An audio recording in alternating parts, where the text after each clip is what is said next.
इस कहानी की शुरुआत में हम लोग एक खूबसूरत लड़की को अकेले सोते हुए देखते हैं। जब ये लड़की गहरी नींद में थी तभी कोई इसका ब्लैंकेट खींच लेता है, जिसकी वजह से इसकी आंखें खुल जाती है। जैसे ही वो चेक करने के लिए उठी तभी कोई उसके बालों को पकड़कर उसके सर को तकिए में पटकता है। ऐसा करने वाला कोई और नहीं बल्कि खुद उसका बाप था। लड़की अपने फादर से पूछती है आपको क्या हुआ, लेकिन वो कोई जवाब नहीं देता और वो अपनी बेटी के जिस्म पर गंदी निगाहों से देख रहा था। अब वो अपने चेहरे को अपनी बेटी के सामने लेकर आता है और वो बोलता है मेरी बेटी कितनी बड़ी हो गई है। ये लड़की अपने पिता की इन बातों को सुनकर बहुत डर जाती है। अब ये आदमी उस लड़की के बालों को छोड़कर उसके चेहरे को छूने लगता है। लड़की डर के मारे रोने लगती है। उसे जरा भी समझ में नहीं आ रहा था कि उसके साथ क्या हो रहा है और तभी उसके फादर यहाँ से चले जाते हैं। जैसे ही अगली सुबह होती है हम लोग लड़की के माँ को खाना बनाते हुए देखते हैं। इस लड़की का नाम मैरी है। मैरी यहाँ पर बैठे बैठे ये सोच रही थी कल रात को मेरे साथ जो भी कुछ हुआ क्या मुझे वो सारी बातें अपनी माँ को बतानी चाहिए। तभी उसकी बहन और उसका छोटा भाई दोनों नाश्ते के टेबल पर आते हैं। कुछ ही देर के बाद में इन लोगों के फादर भी यहाँ आकर बैठ जाते हैं और यहाँ आकर वो ऐसा बिहेव कर रहे थे जैसे कल रात को कुछ हुआ ही ना हो।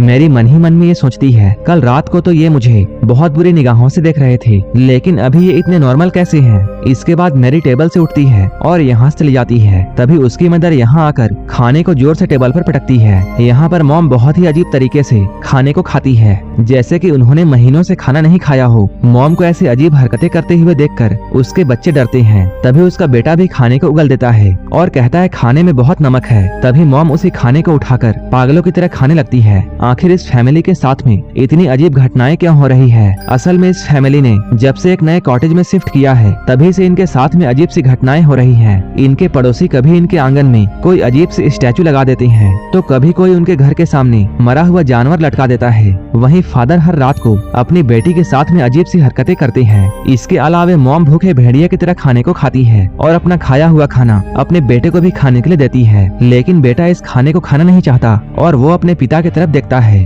वो कहते हैं अगर तुम इस खाने को खाना नहीं चाहते तो मत खाओ। फादर के इस बात को सुनकर मॉम उन्हें गुस्से भरे निगाहों से देखती है। इसके बाद वो खाने को टेबल पर फेंक देती है और प्लेट्स को भी जमीन पर फेंकती है। ये सब देखकर बच्चे बहुत डर जाते हैं। वो अपने बेटे को चिल्लाकर ये कहती है जो भी कुछ मैं बनाती हूँ तुम चुपचाप उसे खाया करो। वो इतनी जोर से चिल्लाती है कि उसका बेटा डर से रोने लगता है। बाप और बेटी को समझ में नहीं आ रहा था कि मॉम को क्या हो रहा है, लेकिन ये सब तो बस शुरुआत थी। इधर मैरी जब बाथरूम में नहा रही थी तभी कोई उसके पास आकर खड़ा हो जाता है। जब वो शीशे को साफ करके देखती है तब वो अचानक अपनी बहन को यहाँ देखकर डर जाती है। कुछ देर के बाद ये दोनों बहनें कमरे में होती हैं। तभी छोटी बहन मैरी को यह बताती है कि कैसे हर रात उसके फादर उसके कमरे में आते हैं और उसके साथ अजीब सी हरकतें करते हैं। मैरी जब अपने बहन से इन बातों को सुनती है तो उसे यकीन नहीं होता है कि उसके बहन के साथ में भी वैसा ही हो रहा है जैसा कि उसके साथ हर रात होता है। ये लोग अभी बातें कर ही रहे थे तभी इनके डैड अचानक यहाँ आ जाते हैं। इनके डैड ने भी इन दोनों की बातें सुन ली थी। तभी अचानक वो एक चाकू निकालकर इन दोनों पर हमला कर देते हैं। मैरी उन्हें धक्का देकर गिरा देती है और ये लोग अपनी जान बचाकर कमरे से भागते हैं। फिर से उनके डैड उनके सामने आ जाते हैं और मैरी की बालों को पकड़ लेते हैं। वो कुछ देर इन दोनों को देखते हैं और फिर मैरी को उठाकर फेंकते हैं। मैरी सीढ़ियों पर जाकर गिरती है और चोट की वजह से बेहोश हो जाती है। वहीं मैरी की बहन एना डरकर वहाँ से भागने लगती है। जब वो पीछे मुड़कर देखती है तब वो पाती है उसके डैड उसके पीछे नहीं आ रहे हैं। इधर डैड स्टोरेज रूम में गए हैं और वहाँ से वो एक हथौड़ा लेकर बाहर आते हैं। तब तक इधर मैरी को भी होश आ जाता है। वो अपनी बहन एना को ढूंढने लगती है। तभी अचानक उसे ऐसा लगता है जैसे कोई उसके पीछे है। वो जैसे ही पीछे मुड़ी सामने उसके डैड हथौड़ा लेकर खड़े थे। वो हथौड़े को लेकर मैरी पर हमला करने ही वाले थे।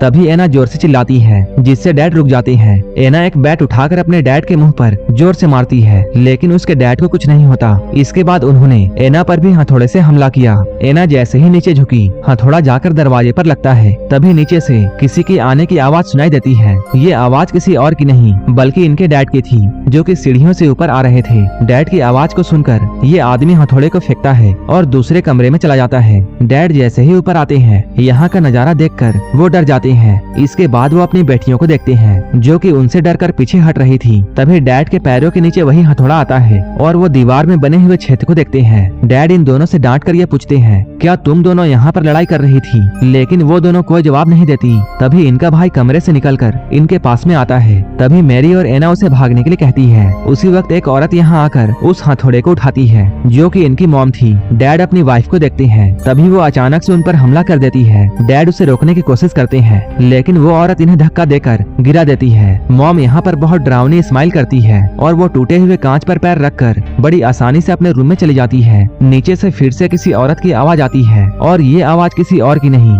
बल्कि इनकी असली मॉम थी। वो यहाँ आकर इन सभी से पूछती है कि यहाँ क्या हो रहा है, लेकिन अब सभी लोग उनसे डरने लगते हैं। ये लोग डरते हुए रूम का दरवाजा खोलते हैं, लेकिन अब इस रूम में कोई नहीं था। इसके बाद ये लोग फ्लोर पर पड़े हुए हथौड़े को देखते हैं। मॉम अपनी बेटियों के पास में जाकर पूछती है क्या हुआ है, लेकिन एना और मैरी अपनी मॉम से बहुत डर रही थी। इसके बाद डैड अपने भाई को अपने घर पर बुलाते हैं। इनका भाई चर्च में एक पादरी था। चर्च के फादर यहाँ आकर उन्हें और भी ऐसे ही घटनाओं के बारे में बताते हैं, लेकिन उसका बड़ा भाई इन सब में विश्वास नहीं करता था। रात को ये सभी लोग ये डिसाइड करते हैं कि ये सभी लोग एक साथ एक ही रूम में सोएंगे, लेकिन रात में इनके छोटे बेटे को टॉयलेट आती है। वो बिना किसी को परेशान किए खुद अकेला ही बाथरूम चला जाता है। तभी उसी की तरह दिखने वाला एक बच्चा रूम में आता है। वो एक चाकू को उठाकर अजीब सी स्माइल करता है। वो फादर को मारना चाहता था, लेकिन वो उसे नहीं मारता। देखने में ऐसा लग रहा था जैसे कि उसे ऐसा करने में किसी चीज ने रोक दिया हो। आज की रात आराम से गुजर गई। फादर इस चीज से अकेले नहीं लड़ सकते थे, इसलिए उन्होंने अपने सीनियर्स से मदद मांगी। सीनियर्स आपस में बैठकर बातें करते हैं कि आखिर उस घर में क्या चल रहा है। अब ये सभी लोग वहाँ जाकर प्रार्थना करने का प्लान बनाते हैं। ये सीनियर फादर इस काम में बहुत माहिर थे।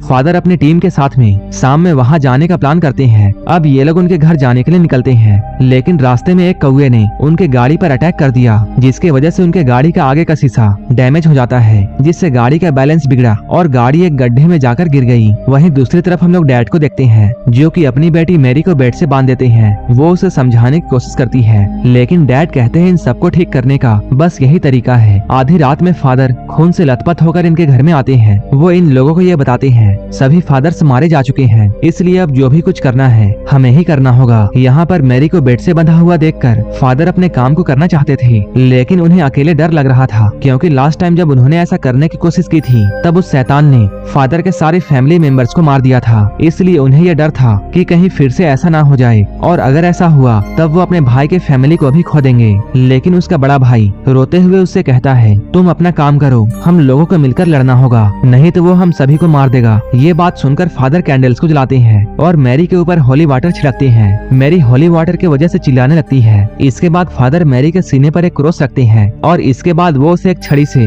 मारने लगते हैं। मैरी दर्द से चिल्लाने लगती है। वो पूछती है वो लोग उसके साथ ऐसा क्यों कर रहे हैं। फादर मैरी के डैड से ये पूछता है क्या तुम अब भी इस इलाज को कंटिन्यू करना चाहते हो। ये सब देखकर मैरी के डैड रोने लगते हैं। जब एक छड़ी टूट जाती है तब पादरी दूसरी छड़ी निकालता है। मैरी दर्द के मारे बेहोश हो जाती है। वहीं दूसरी तरफ हम लोग उस जगह को देखते हैं जहाँ यहाँ पर आने वाले फादर का एक्सीडेंट हुआ था। यहाँ पुलिस की टीम पहुँच चुकी है। जैसे ही वो लोग गाड़ी से फादर को निकालते हैं, गाड़ी में जोरों से धमाका होता है। इन सभी लोगों के बीच में मैरी के डैड का भाई भी मौजूद होता है। इसका मतलब ये था कि वो आदमी जो कि अभी मैरी के घर पर है वो कोई पादरी नहीं बल्कि खुद वही शैतान है। इसलिए वो मैरी को बेवजह दर्द दे रहा था। लेकिन अब मैरी की मॉम से ये सब बर्दाश्त नहीं होता। वो कहती है ये कोई इलाज नहीं है, ऐसा करते रहने से मेरी बेटी तो मर जाएगी। इसके बाद वो फादर को पकड़ लेती है ताकि वो मैरी को ना मार सके, लेकिन डैड उसकी बातों को नहीं सुनते और वो अपनी बीवी को जोर से धक्का देते हैं और पादरी से कहते हैं तुम इस रिचुअल को करते रहो। इसके बाद अचानक डैड अपनी वाइफ के पास में जाकर उसका गला दबाने लगते हैं। तभी अचानक वो अपने भाई की तरफ देखता है जिसके चेहरे पर एक डरावनी हंसी थी। डैड को समझ में आ जाता है। इसके बाद वो शैतान पर हमला करते हैं, लेकिन वो शैतान डैड को मारकर नीचे गिरा देता है। जैसे ही वो शैतान डैड को मारने वाला था तभी असली फादर यहाँ पहुँच जाते हैं। वो यहाँ पर कुछ मंत्र पढ़ते हैं जिससे वो बुरी आत्मा यहाँ से चली जाती है। मैरी बहुत बुरे तरीके से जख्मी हो गई थी।